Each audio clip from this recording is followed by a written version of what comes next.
Coronation Street's Gary Windass is the prime suspect as the police continue to investigate Theo Silverton's murder next week. In tense scenes, Detective Kit Green makes it clear that they have Gary in their sights, and just need the evidence to prove it. When the cops arrive to seize items from the builder's yard, Gary is feeling the heat. Will he be exposed as the one who did the deed?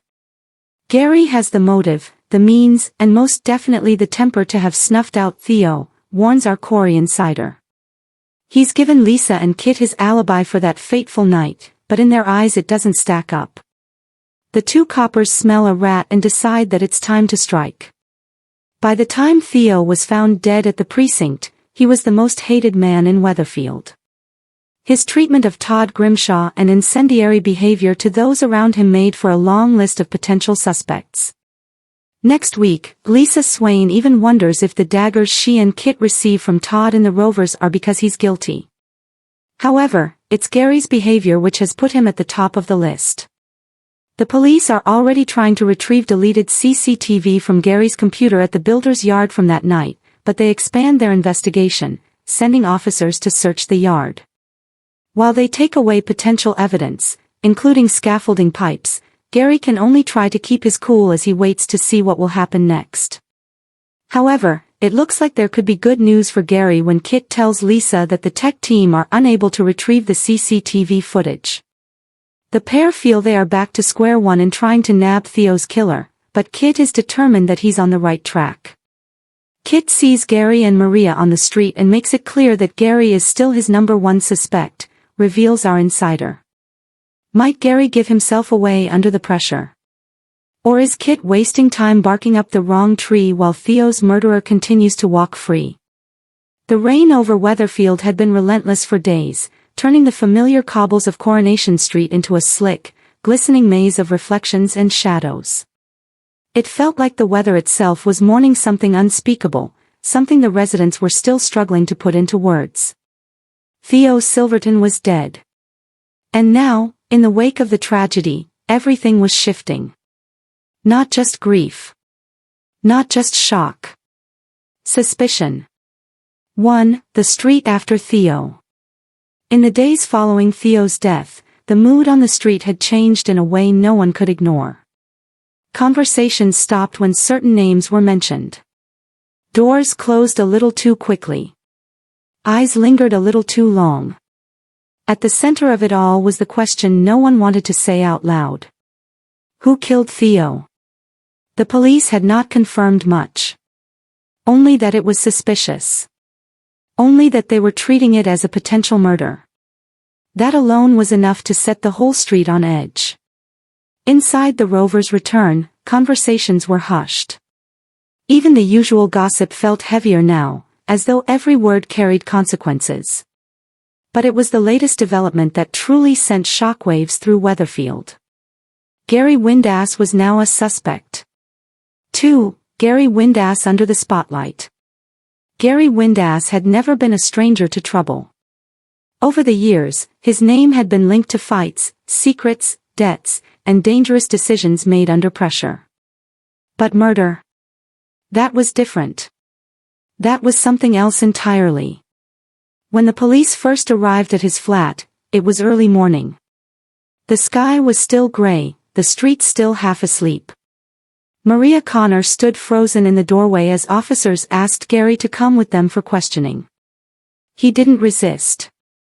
He didn't protest. But the look on his face said everything. Confusion. Shock. And something darker, fear.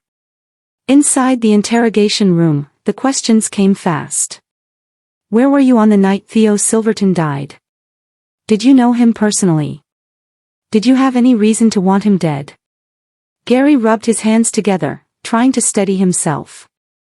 No, he said firmly. I didn't kill anyone. I barely even spoke to Theo. But the detectives weren't convinced. Not yet. Because something didn't add up. 3. Theo Silverton's final days. To understand the suspicion, the police had gone back to Theo's final movements. Theo Silverton had not been living a quiet life in Weatherfield. There had been tensions. Arguments. Whispers of financial trouble and personal conflict. In the days before his death, Theo had been seen in heated exchanges with multiple residents. He was nervous. Paranoid, even. One witness reported seeing him arguing with a man near the precinct late at night. Another claimed he was looking over his shoulder like someone was following him. Then came the CCTV footage. A blurry figure. A hooded jacket. A build that, according to one officer, could match Gary Windass. It wasn't proof. But it was enough to turn suspicion into focus. 4. Maria's world crumbles. Maria Connor had always stood by Gary through everything. She had seen his mistakes, his struggles, his attempts to change. But this was different. At home, she paced the living room while Gary sat silent on the sofa, his head in his hands. "You need to tell me everything," she said, her voice trembling. "Everything, Gary. Even the things you think don't matter." "I'm telling you the truth," he replied. "I didn't touch Theo. I didn't even know what was going on with him." But Maria wasn't just hearing his words anymore. She was hearing the police. The evidence. The doubt creeping in from everywhere. "What if they're right?" she whispered. Gary looked up sharply. "You think I killed him?" "I don't know what to think." That was the moment everything fractured. Not just their relationship, but Gary's place in the street. 5. The evidence that changes everything. Back at the station, the investigation intensified. A partial footprint was recovered near the scene. Not enough for certainty, but enough for comparison. A neighbor mentioned seeing a familiar car in the area. A dark vehicle that matched one Gary had been seen driving recently. Then came the phone records. Theo's phone had made one last call before it went dead. The number belonged to a burner sim. But it had pinged a mast close to Gary's workplace earlier that day. The puzzle pieces weren't complete. But they were close enough to build a picture. A dangerous one. D.S. Swain leaned over the file. "Bring him back in." 6. Gary breaks. The second interrogation was worse. Tired. Frustrated. Isolated. Gary Windass felt the walls closing in. "I didn't kill Theo," he shouted. "How many times do I have to say it?" Detective Swain didn't flinch. "We're not saying you did. We're asking why everything keeps pointing back to you." That hit harder than any accusation. Because deep down, Gary knew what this looked like. A man with a past. A man with secrets. A man capable of violence. Even if he hadn't done this, the world already believed he could have. Back on the street, rumors spread faster than facts ever could. "He's done something this time. I always said there was something off about him. It's always the quiet ones." Gary wasn't just a suspect anymore. He was a story. A villain in someone else's version of events. 7. A second suspect emerges. Just when the pressure on Gary reached breaking point, another name surfaced. Theo had not only argued with Gary in recent weeks. There had been others. One in particular stood out. A man Theo had clashed with over money, over debts that had gone unpaid and threats that had escalated. The investigation widened. And suddenly, Gary was no longer the only focus. But the damage was already done. Trust, once broken, didn't rebuild easily in Weatherfield. Especially not when death was involved. 8. The street turns. Inside the Rovers, conversations grew sharper. Some believed Gary was being framed. Others believed it had finally caught up with him. David Platt was torn. Maria was breaking under the pressure. Even those who had once defended Gary now hesitated. Because doubt is contagious. And Weatherfield had caught it badly. One evening, as Gary walked down the street, conversations stopped as he passed. A door closed. A curtain moved. He could feel it, the weight of judgment pressing down on him from every direction. And yet, he still said nothing. Because what could he say that hadn't already been twisted? 9. The truth beneath the surface. The police eventually uncovered something unexpected. Theo's movements on the night of his death didn't fully align with Gary's known whereabouts. There was a gap, an hour unaccounted for in Gary's timeline, but also inconsistencies in witness statements that had placed him near the scene. Then came a breakthrough. A second CCTV angle. This one clearer. The figure was similar. But not Gary. The walk was different. The posture slightly off. Enough for doubt to creep back in. D.S. Swain stared at the screen for a long moment. "We've been chasing the wrong man," she admitted quietly.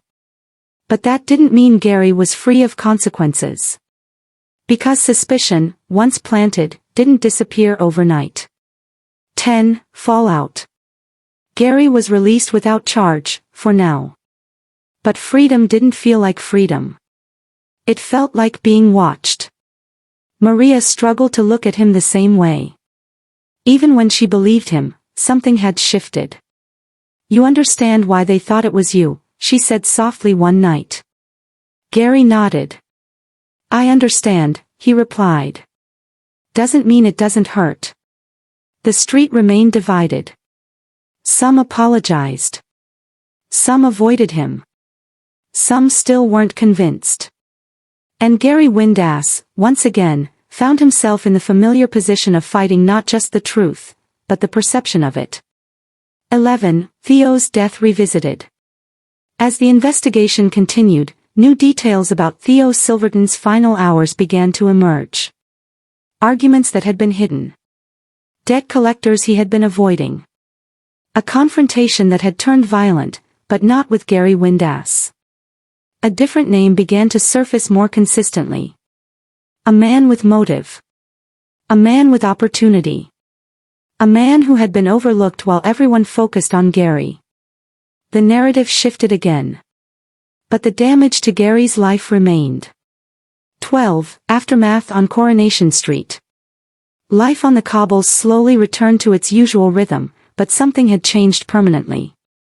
Trust had been fractured. Relationships tested. And Gary Windass, whether guilty or not, had once again been dragged through the darkest parts of Weatherfield suspicion. For him, the lesson was familiar. In this place, truth didn't always matter. What mattered was what people believed. And sometimes, that was harder to escape than any crime. Final scene. One night, Gary stood alone outside his home. The street was quiet. The rain had stopped, but the air still felt heavy. Maria watched him from the window. Neither of them spoke. Because some damage couldn't be undone with words. And somewhere in the distance, Weatherfield continued on, unaware, or unwilling to admit, that it had nearly destroyed another one of its own. Thanks for watching. Don't forget to like, comment, and subscribe to Crown ST.